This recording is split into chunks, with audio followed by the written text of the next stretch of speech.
અમદાવાદમાં Vatva industries association અને Indian red cross સોસાયટીના સંયુક્ત ઉપક્રમે કરાયું મહારક્તદાન શિબિરનું આયોજન।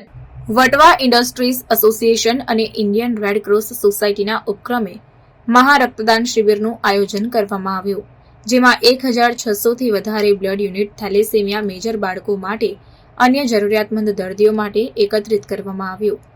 વટવા ઇન્ડસ્ટ્રીઝ એસોસિએશન દ્વારા છેલ્લા 3 વર્ષથી રક્તદાન શિબિરનું આયોજન કરવામાં આવે છે, તેમાં બ્લડ યુનિટના કલેક્શનમાં સતત વધારો થઈ રહ્યો છે। વર્ષ 2021માં 853 યુનિટ, વર્ષ 2022માં 1320 યુનિટ અને વર્ષ 2023માં 1401 યુનિટ વટવા ઇન્ડસ્ટ્રીઝ એસોસિએશન દ્વારા ઇન્ડિયન રેડ ક્રોસ સોસાયટીના સહયોગથી કરવામાં આવ્યું। ચાલુ વર્ષે 2024માં 1600 થી વધુ રક્ત યુનિટનું દાન થયું છે, ત્યારે વટવા ઇન્ડસ્ટ્રીયલ એસોસિએશન અને રેડ ક્રોસના સહયોગથી આ રક્તદાન શિબિરનું સફળ આયોજન કરવામાં આવ્યું। નમસ્કાર મિત્રો, મારું નામ વશિષ્ઠ વઢવાણા છે। હું વટવા ઇન્ડસ્ટ્રીઝ એસોસિએશન અમદાવાદના પ્રમુખ સ્થાનેથી આપને બોલી રહ્યો છું। સર, જે આયોજન કરવામાં આવ્યું છે, મુખ્ય હેતુ શું, કેટલા વર્ષથી આપણે કરીએ છીએ અને કોણ કોણ આમાં જોડાય છે?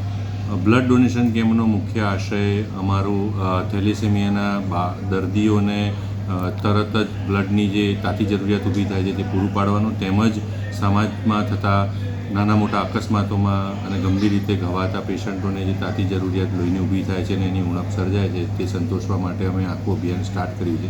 આ અભિયાન છેલ્લા 3 વર્ષથી વટવા ઇન્ડસ્ટ્રીઝ એસોસિએશનમાં ઇન્ડસ્ટ્રીઝના ઓનર્સ, વર્કર્સ, સ્ટાફ અને બધાની મદદથી આખું અભિયાન ચાલી રહ્યું છે, જેમાં અમારા કમિટીના તમામ મેમ્બરો અથાગ પ્રયત્નો કરી અને આ નંબર્સને અમે ઉત્તરોત્તર દર વર્ષે આગળ વધારી રહ્યા છીએ।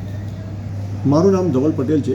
હું વટવા ઇન્ડસ્ટ્રીઝ એસોસિએશનમાં વાઇસ પ્રેસિડેન્ટ તરીકેની ભૂમિકા નિભાવું છું।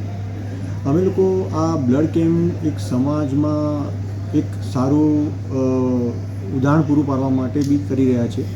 અમને અમારા ઇન્ડસ્ટ્રીઝવાળાનો ખૂબ સપોર્ટ મળ્યો છે। ઇન્ડસ્ટ્રીઝવાળાનો ખૂબ જ આભાર માનું છું। ઇન્ડસ્ટ્રીઝના દરેક ઓનર્સે અમને બહુ સારો સપોર્ટ આપ્યો છે, એમના એમ્પ્લોયીને એ લોકો એન્કરેજ કર્યા છે અને જે રીતે અવેરનેસ અમે બી આ વખતે ફેલાવી છે એ પ્રમાણે અમે જ્યારે 2022માં જ્યારે કેમ્પ કર્યો ત્યારે 1320 અમે બોટલ એકત્રિત કરી હતી અને 2023માં એ આંકડો 1401નો હતો, જ્યારે આજે આ વખતે 2024માં એ આંકડો અત્યારે 1600+ થઈ રહ્યો છે અને અત્યારે બી બ્લડ ડોનેશન કેમ્પ ચાલુ છે, તો એ આંકડો વધવાની ખૂબ જ સારી સંભાવના છે।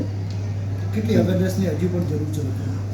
હજુ ઘણી અવેરનેસની જરૂર છે, કારણ કે આટલી મોટી ઇન્ડસ્ટ્રીઝમાં, આટલી મોટી ઇન્ડસ્ટ્રીયલ એરિયામાં ઘણી ફેક્ટરીઓ આવેલી છે, ઘણા વર્કર્સને એ લોકો જે અહીંયા કામ કરે છે એ લોકોને હજુ ઘણી અવેરનેસ નથી। અમારો પ્રયત્ન એવો છે કે નેક્સ્ટ યર્સમાં કે એના પછીના વર્ષમાં અમે એ જ કામ કરીશું કે બધાનામાં પહેલાં અવેરનેસ ફેલાવીશું, જેથી અમારે મેક્સિમમ અમે બ્લડ ડોનેટ કરાવી શકીએ અને સમાજને એ માટે अनुरूप થઈ શકીએ। खबरों के लिए चैनल को सब्सक्राइब कीजिए। खबरों का नोटिफिकेशन पाने के लिए बेल आइकॉन को जरूर दबाएं।